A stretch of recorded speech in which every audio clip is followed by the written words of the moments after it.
you could sense the frustration with the defensive players after the game yesterday. And, uh, you know, they weren't saying it. Some of them didn't talk to us.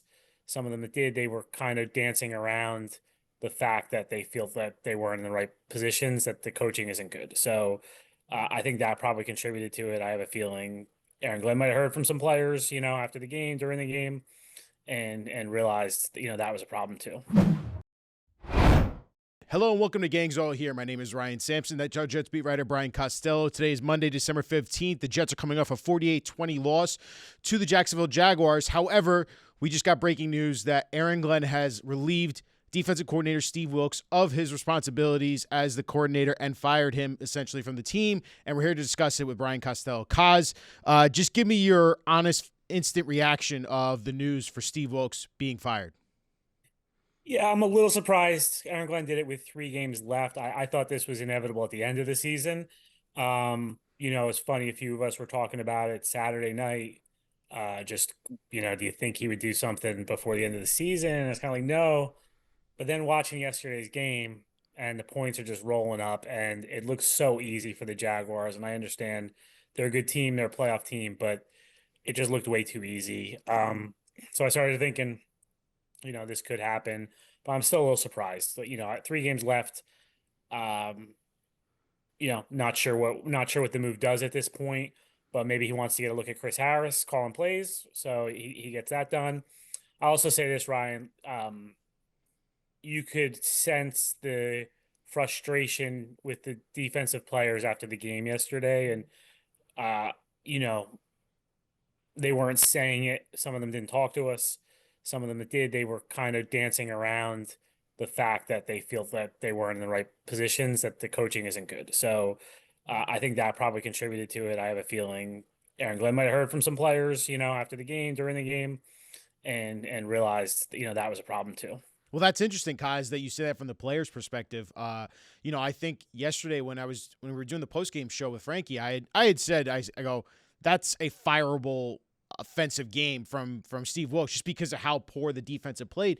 But when I saw your tweets and everyone else's tweets about how the players aren't really speaking after the game, it's like Yeah. the writing seems like it's on the wall. So I guess that is that really it though? Like just the players are fed up and that's why Aaron Glenn would make a decision like that? Or No, no, I don't think that's the reason why. yeah. I think it all goes in. I mean, here's the question to ask yourself, Ryan, as you watch all these games. What do the Jets do well defensively? Nothing, man. Nothing. They don't tackle very well. Nope. They don't stop the run. Nope. They don't rush the passer. Nope. They don't. There's guys running open in the secondary. We know they don't force takeaways. Nope. So, like, they have nothing that they can hang their hat on. And even Which is individual performances have gotten worse too, in my Yeah, opinion. which is tough. And this defense was good 2022, 2023. I thought, last year took a little step back, but it wasn't a terrible defense last year. They had some bad moments at ends of games and things, but they weren't getting destroyed every week. This defense this year, the beginning of the year was awful, seems to stabilize a little bit in the middle of the year, and now it's been terrible again in recent weeks. So, I think Aaron Glenn just probably looked at it and said, he knew he was going to make the move after the season. This gives Chris Harris a chance. Maybe Chris Harris will be considered for the job full time, and it gives him a chance to call plays. Yeah, it'd be interesting to see if this defense could even take slightly marginal steps of being better compared to what it was under Steve Wilks. But the Steve Wilks hiring cause, we had discussed this so many times this year, seeing the team struggle defensively of why did Aaron Glenn pick Steve Wilks? Was it just because he had previous experience as a head coach? Because we know that that's always a question I think media and fans ask themselves when a new head coach, a rookie head coach, assembles his staff for the first time. How much experience does he want on that staff? And Steve Wilks was really the only guy that he picked that had experience as a head coach and had a ton of experience calling defense. So did you do you question the hiring now of like really was that worth it? Because we've seen how much Wilks has struggled even as a defensive coordinator recently. Yeah, well, he fired him 14 games in, so I think it was a mistake to hire him. I don't know exactly what his reasoning was. Yeah, I get the former head coach thing, and Aaron Glenn is not young. though, Ryan. Like he's 53 years old. Has a lot of experience, coach player. Like it's not like, the classic example is Sean McVay, right? When he got the head coach job with the Rams, he hired Wade Phillips as his defensive coordinator, but he was really young. And I think Aaron Glenn, I don't think he needs someone to lean on for advice or anything as a head coach. So to me, it was more, I think he chose him because of his defense, and I think he trusted him. It was a little weird because they never worked together, but if you talk to coaches, Ryan, who talk about their becoming a head coach, hiring the staff is the hardest thing Mm. to do. And it's, if you like, just put yourself in that world, right? You're interviewing all over the place. Aaron Glenn interviewed with, so like, how many teams? Four or five teams. Yeah. And then he's preparing for a playoff game with the Lions still. And you're trying to assemble a staff, but so is Mike Vrabel, and so is Kellen Moore, and so is Pete Carroll. Like, so you're fighting for maybe the same guys, As is Ben Johnson, his other coach that was on the same and Ben staff with the Johnson, Lions. Yeah. and the Lions will probably, like, usually teams will say, like, you can take two guys with you, or so. And he took Tanner Engstrand with him, but they don't want you raiding. You can't take everybody with you. So now you're there's only so many guys and so many guys you like. So it's hard, and I think guys make mistakes a lot of times when they hire staff. So I do give Aaron Glenn credit here. He didn't dig in and go, oh no, no, we're going to fix this with Steve Wilks. He acknowledged the mistake and moved on.